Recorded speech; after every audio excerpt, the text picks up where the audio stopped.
தமிழகத்திற்கு போக்குவரத்து என்று எடுத்துக்கொண்டால் பஸ் மற்றும் ரயில்தான்.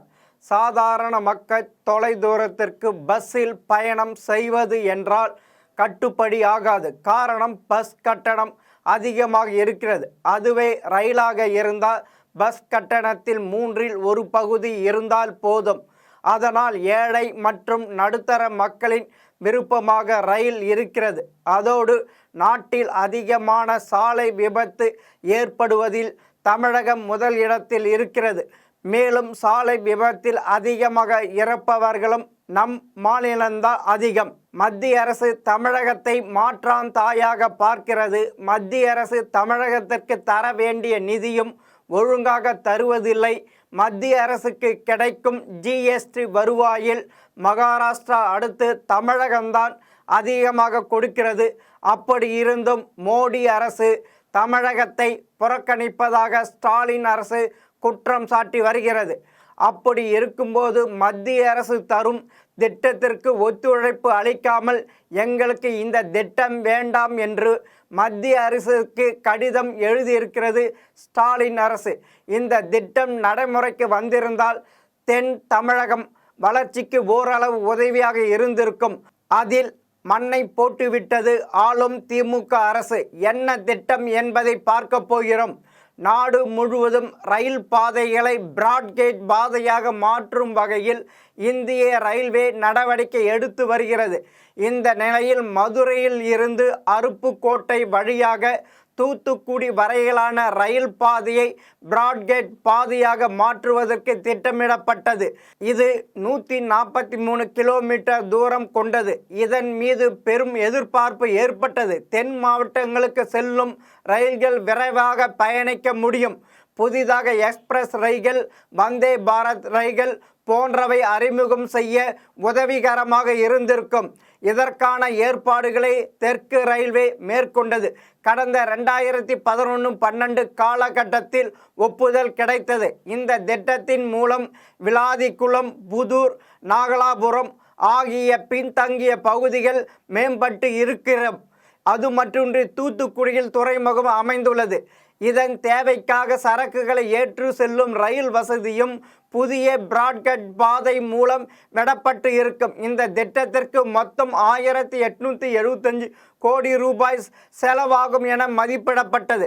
தற்போது மணியாச்சி மற்றும் கோவில்பட்டி வழியாக இயக்கப்படும் மதுரை தூத்துக்குடி வழித்தடத்திற்கு மாற்றாக புதிய பிராட்கேஜ் பாதை இருந்திருக்கும் என எதிர்பார்க்கப்பட்டது. இந்த பாதைக்கான வேலைகள் 2016ஆம் ஆண்டு முதல் தொடங்கியது. முதல் கட்டமாக மீளாவிடான் முதல் மேல்மருதூர் வரையிலான ரயில் பணிகள் முடிவடைந்தன. இது ஆய்விற்கு உட்படுத்தப்பட்டு கடந்த 2022 முதல் ரயில்களை இயக்க அனுமதி வழங்கப்பட்டது. எஞ்சிய பகுதியில் சிக்கல் ஏற்பட்டது. நிலம் கையகப்படுத்தும் விஷயத்தில் தொடர்ந்து ஸ்டாலின் அரசு காலம் தாமதாக்கி வந்தது.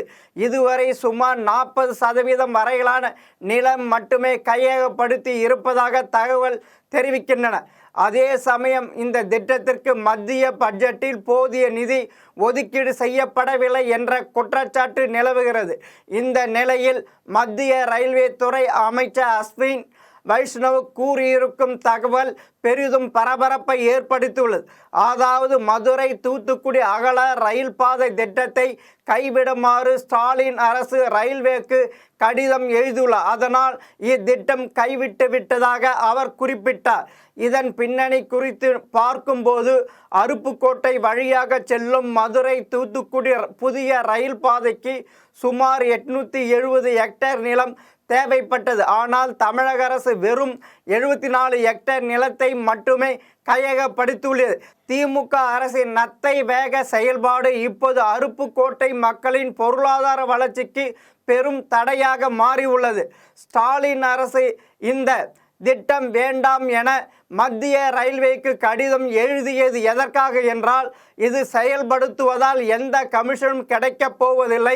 மக்கள் எப்படி போனால் போகட்டும், எங்களுக்கு கமிஷன் கிடைக்கும் திட்டம் மட்டுமே நடைமுறைப்படுத்துவோம் என்று இருக்கிறது. இப்படிதான் மதுரையில் டங்ஸ்டன் சுரங்கம் அமைத்தால் அதை சுற்றியுள்ள விவசாயம் அழிந்துவிடும் தெரிந்தும் அதை ஏலம் விட எந்த எதிர்ப்பும் தெரிவிக்கவில்லை. இந்த ஏலத்தை மத்திய அரசு விடக்கூடாது, நாங்களே விடுகிறோம் என்று மத்திய அரசுக்கு ஸ்டாலின் அரசு கடிதம் எழுதியது. இதிலும் கமிஷன் தான் காரணம். ஸ்டாலின் அரசு டங்ஸ்டன் ஏலத்தை விட்டிருந்தால் தனக்கு வேண்டப்பட்டவருக்கோ இல்லை பினாமிக்கோ கொடுத்து கொள்ளை லாபம் பார்த்திருக்கும். இதை மத்திய அரசு விட்டதால் எதுவும் கிடைக்காமல் போனதுதான் மிச்சம். இப்போது மதுரை விவசாயியை டங்ஸ்டன் தோண்ட அனுமதிக்க மாட்டோம் என்று போராடி வருகிறார். அவர்களோடு சேர்ந்து டங்ஸ்டன் சுரங்கத்தை அனுமதிக்க மாட்டோம் என்று ஸ்டாலின் அரசு மத்திய அரசுக்கு அழுத்தம் கொடுக்கிறது. இது விவசாயிகளுக்கல்ல. இந்த ஏலம் விடுவதை ஸ்டாலின் அரசு கிடைக்காததால் இந்த நாடகம் போடுகிறது. மீண்டும் இன்னொரு தகவலோடு சந்திக்கிறேன். வணக்கம்.